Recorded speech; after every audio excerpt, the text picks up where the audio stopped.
Half dito, Oo. dito, hindi to makano. Picture na. Paralyzed to dito, paralyzed to. Yung sa taas lang yung makano eh. Ano aksidente? Nahulog siya sa puno.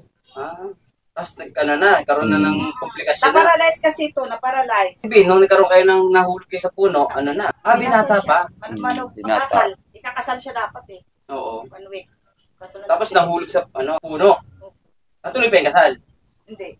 Hindi na. Kasi Ako ang batang munti, palaging nandito sa Magandang umaga mga brad. Papunta kami ngayon sa sukat kung saan may bibigyan tayo ng wheelchair. Nakita natin yung beneficiaries natin ay kanyang lang binte. So, kailangan niya ng wheelchair. Kasama natin ang Willis Poracos, Sir Douglas, si Ma'am Rodaline. Pumunta tayo doon sa sukat. Tara mga brad, kasama natin yung ibang force multiplier doon.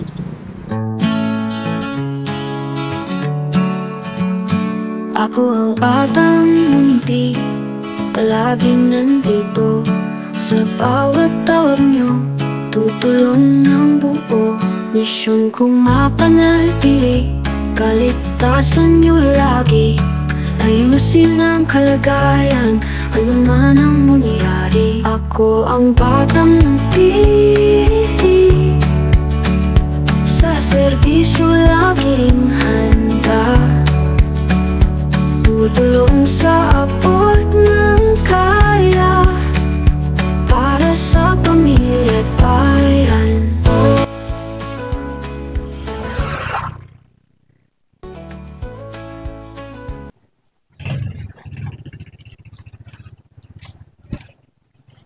Yan.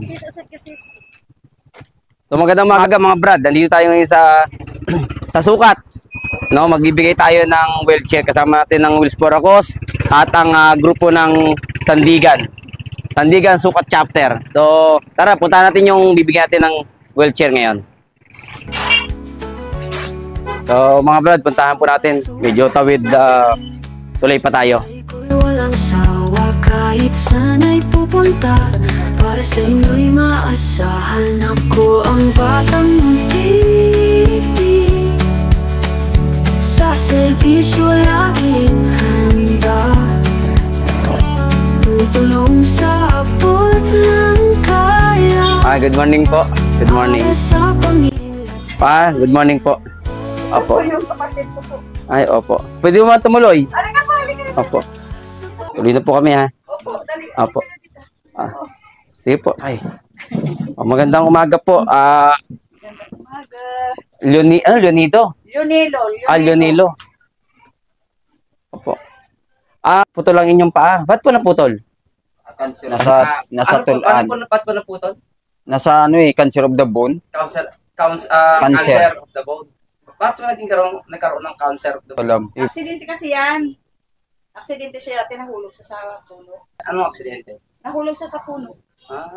Tapos nagkaroon na ng komplikasyon na. Na-paralyze kasi ito, na-paralyze. Tapos, nasugat yung talampakan niya. Ibig sabihin, nung nagkaroon kayo ng nahulog kayo sa puno, Na-paralyze medyo siya may edad na rin. Opo, binata na siya. Binata pa? Binata. Makasal. Ikakasal siya dapat eh. Oo. 1 week. Kasunod Tapos siya. nahulog sa puno. Natuloy pa yung kasal. Hindi. Hindi na. Kasi after nung mahulog kayo, matisgrasya, ano sumunod? Sa ospital siya, halos 1 year. Ayun, kaya hindi natuloy ang kasal. Hindi na siya, nagano kasi, na-paralyze na siya. Yung sugat na Ibig yun, sabihin, after na mahulog, na-paralyze pa ng matagal. Paralyze pa. Sa ospital. Halos 1 year. 1 year na na-paralyze. Hmm. Talagang wala na nangyari kasalan. No? Hanggang sa, Nagkaroon niya ng sugat ng Sugat. talampakan niya sa paa na yan, sa side na yan. Nagkaroon ng sugat. Nasa buto eh, nasa buto yung Ilalim. ano. Hindi na gumaling. tingin niyo ba, paano nagkasugat? Iwan ko sa, nasa buto lang eh. Ganun. Oo. Hindi, pagkatapos nahulog siya, di ba, na-paralyze siya. Oo. Tapos hindi ko alam kung bakit siya nakaapak sa siguro ng matalas nga. Hindi. Kasi hindi siya nakakaramdam, di ba? Pero na-paralyze na rin kasi siya Oo. no? Na mahulog. Hindi na siya nakakaramdam. Yung buto sa loob ng parang may itim na. Nag-ano na. Pero Tapos walang- dito na ano ko private security ako sa ano pagka ano nakalakad pa ako eh.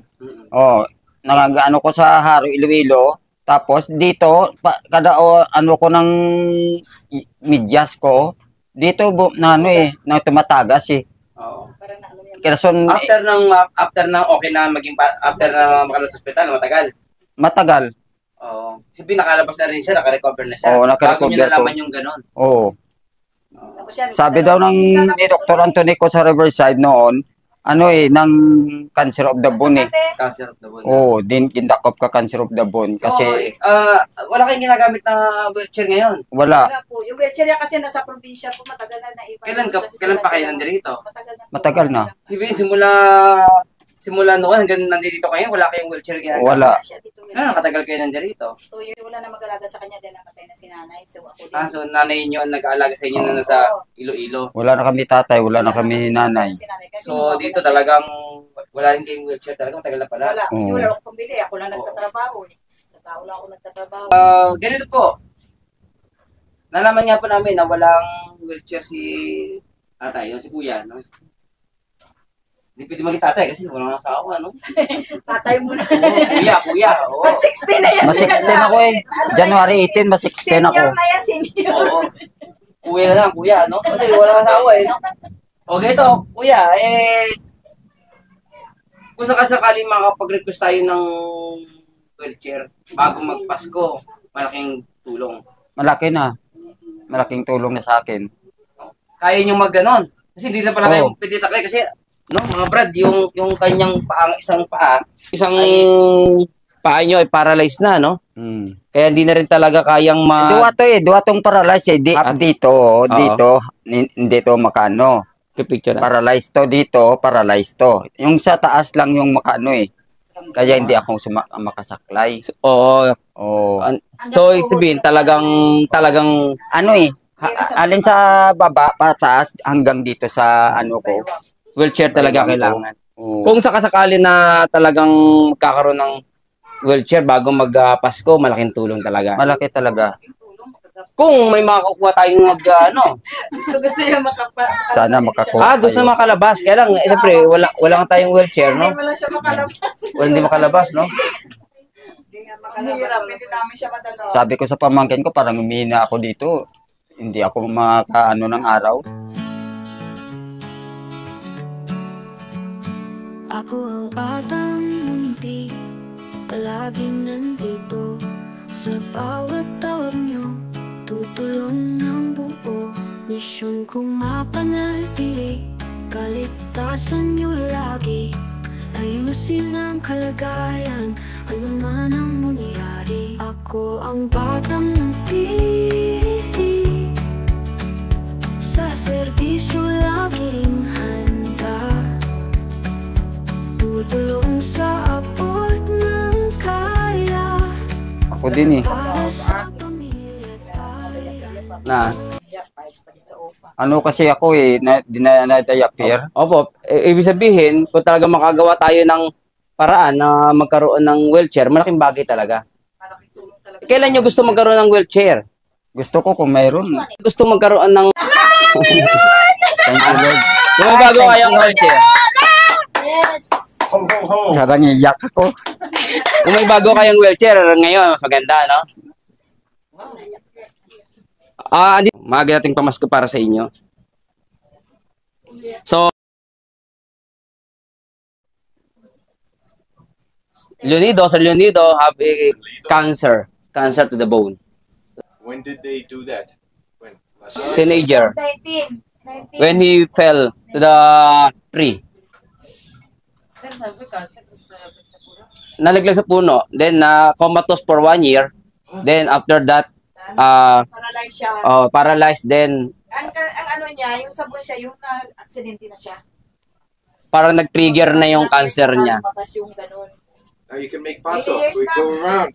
Thank you. So, no, mga brad, ang talagang gusto niya makalabas, hindi siya makalabas simula 2 years na siya rito, galing Iloilo, simula ngayon hindi siya makalabas ng bahay. So ngayon makakalabas siya sa bahay. So testingin natin. Dito, it's break. Ayaw mo ng lumipat. Tara. Nakakatayo sila. Kasi kahit yung isang binti, paralyzed na rin yung isang binti. Yan. Yan, mga Lord, malaking blessing na to ah. Oo. And then we can make that higher or lower? Somebody just touched my backside. I was like, hey. So, mga Brad, no? Sakto na wheelchair yung ibibigay sa kanya, wheelchair, kasi talagang pati yung isang binti niya, paralisado na, paralyzed na. Right? Hindi niya kaya yung mga saklay. So, wheelchair talaga yung dapat sa kanya. So, ngayon, ongoing pa rin. Nararamdaman niya yung sakit niya na cancer to the bone. Oh. May makakalabas na si Kuya. You make pasok outside. Ha? Thank you. Nag-sombrero ba kayo? Oh, ha? Ay! Pwede nating ma-testing sa labas. Okay. Oo. Makakalabas, oo. Sige. Okay. Wait. I'll show you the Oh, sige. Ha, muna. Paano siya makakalabas? Ako ang batang Hindi, baka naman natansya na nila. Ha? Hindi, mukhang kasya naman. sa sige. bawat tawag niyo, tutulong ng buo. Misyon kong mapanatili, kaligtasan niyo lagi. Ayusin ang kalagayan, ano man ang mangyari. Ako ang batang munti, Op, doon sa kabila. Yan. servisyo laging Ayan. handa. Thank you, nakalabas na ako. Yan. Okay. Igala mo na sa tindahan ni Richard kasi yung dalawin yung kanyang... Saan? Doon? Ano meron doon? Yung kanyang yung... Ayun, kapatid. Yan. Nandito pamangkin ko nagtitinda. Oh, nandito na yung wheelchair ko. Thank you, kid. Ayan. Ayun. Nandito na. Oh. Okay, tumulong para mabigyan kayo ng wheelchair. Oh, thank you, good sir. Thank you po sa inyo. Thank you sa lahat.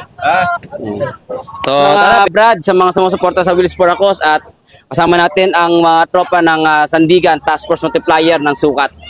Pumuno ni Ma'am Adeline. So, salamat. Thank you very much sa inyo, ha? Sana thank you sa makatulong inyo. yun ng malaki ito, ha? Oh. So, thank you, mga sa Brad. inyo. Batang munti, palaging nandito. Sa bawat tawag niyo, tutulong ng buo. Misyon kong mapanatili,